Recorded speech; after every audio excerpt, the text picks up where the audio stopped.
Hello guys, ipakita ko lang sa inyo guys yung aming guyabano guys. So alam nyo guys, itong guyabano na to is 6 years na. Pero hindi pa rin siya namunga guys. So ang taas na ng puno niya pero hindi pa rin siya namunga. Samantalang yung isa 3 years lang namunga na. So ito wala pa. Marami siyang bulaklak guys pero hindi namunga. So ito palang guyabano guys. Marami pala tong pakinabang sa katawan natin. So pag ilalaga mo pala ang dahon nito, nakakagaling siya ng hindi naman siguro as in nakakagaling, pero nakaka-prevent daw ng sakit na cancerous, yung nakakababa rin din ng blood pressure. Babayan pa tapos sa kidney, basta dami daw tong gamot guys, pero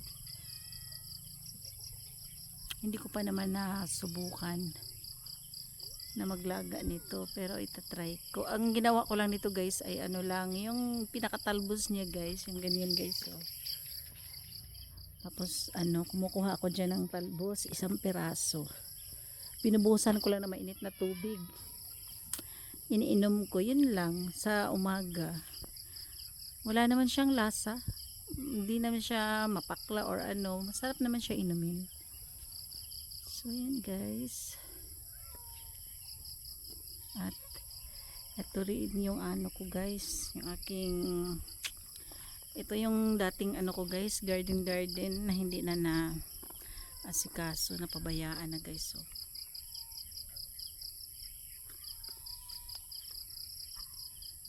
ayan, ipapalinis ko pa to guys, para nang gubat yung harapan ng bahay namin, no? Ganito kasi guys, pag tag-ulan ang bilis lumago yung mga damo. Ayan, pinutol na nga yung mga dyan, parang gubat, kasi yung bahay naman hindi na nakikita.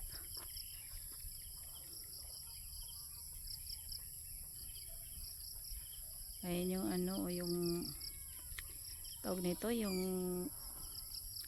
parang bird's nest na halaman,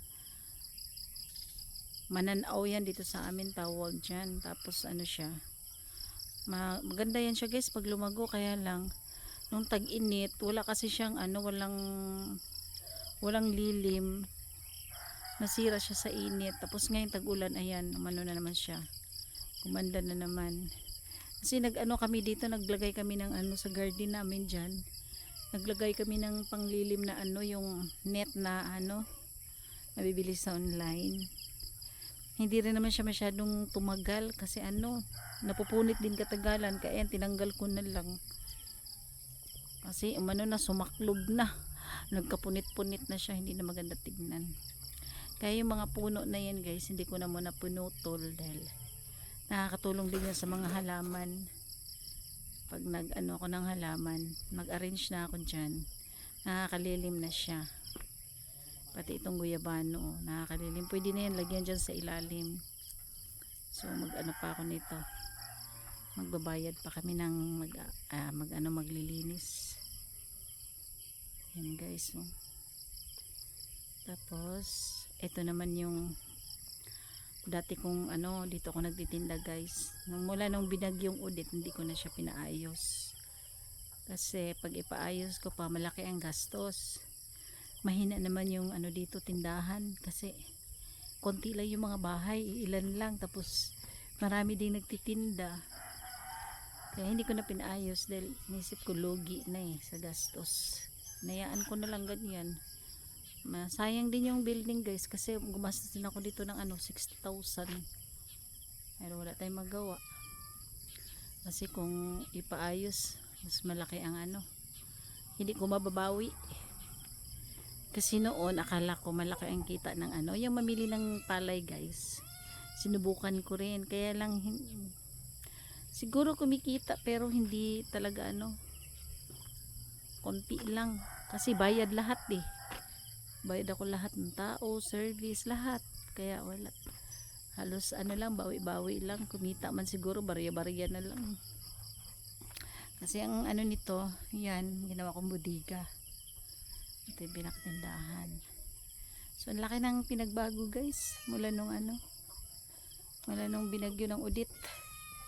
Ayan, hindi na namin napalinisan. No? Kasi magastos din guys magpalinis. Oh.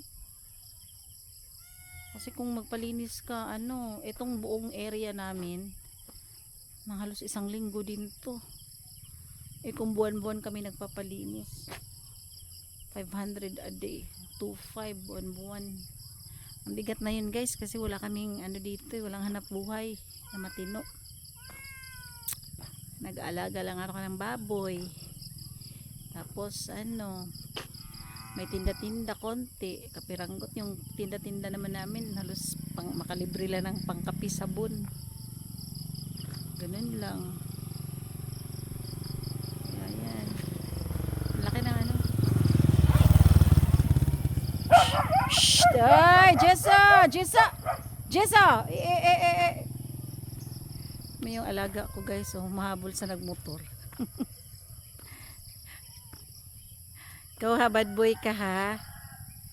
Pag maghabol, bad niyan.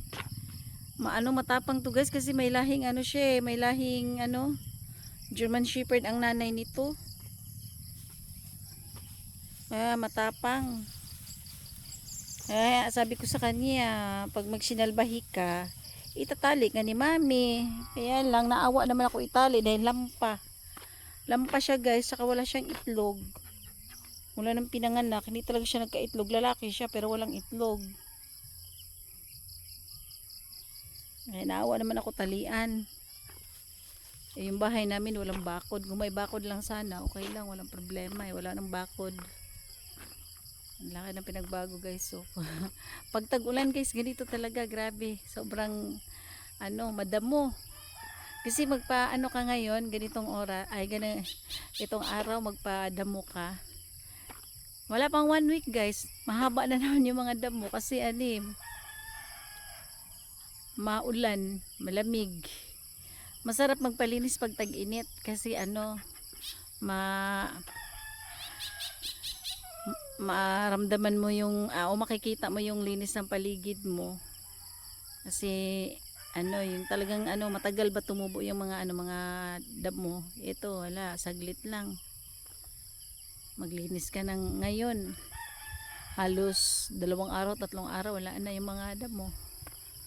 Madami na naman. Minsan nagsasawa na rin ako magpalinis sa ganito, sa paligid kasi magastos. Wala naman kaming budget sa ganyan. Kaya nag-decide kami na ibibenta kasi wala kaming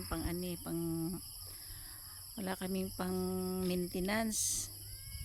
Kaya nakakahinayang naman guys yung bahay namin kung ipagawa namin ngayon to, magpagawa na to, nasa 2M na tong bahay namin kung ngayon, kasi ang mahal na dati 1.5 lang to, pero ngayon nasa 2M na tong bahay na to ganito. Kasi ang laki ng ang mahal ng mga bilihin, materialis. Kaya nakahinayang. Kasi benta mo lang ng mura. Kaya hindi ko alam kung kasi malaki namang area na to, baka lupa na lang yung walang bahay doon, area na lang siguro. Magbawas para may pambakod kami. So ito guys. Yan lang ang aking ma-share sa ngayon guys. Kasi dito sa lugar namin, wala naman ko ibang ma-content guys, kundi dito lang sa kasi hindi din man ako gala. Hindi naman ako marunong lang ako magmotor, pwede ako maggala kung saan lugar, kaya lang ako dito lang, kung lang yung pwede i-content, tiyagaan na lang talaga guys.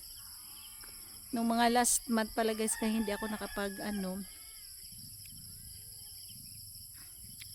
hindi ako nakapag video or nakapag content kasi busy ako guys, dahil nag-alaga ako ng medyo madami-dami yung baboy na inalagaan ko guys, mga lechonin.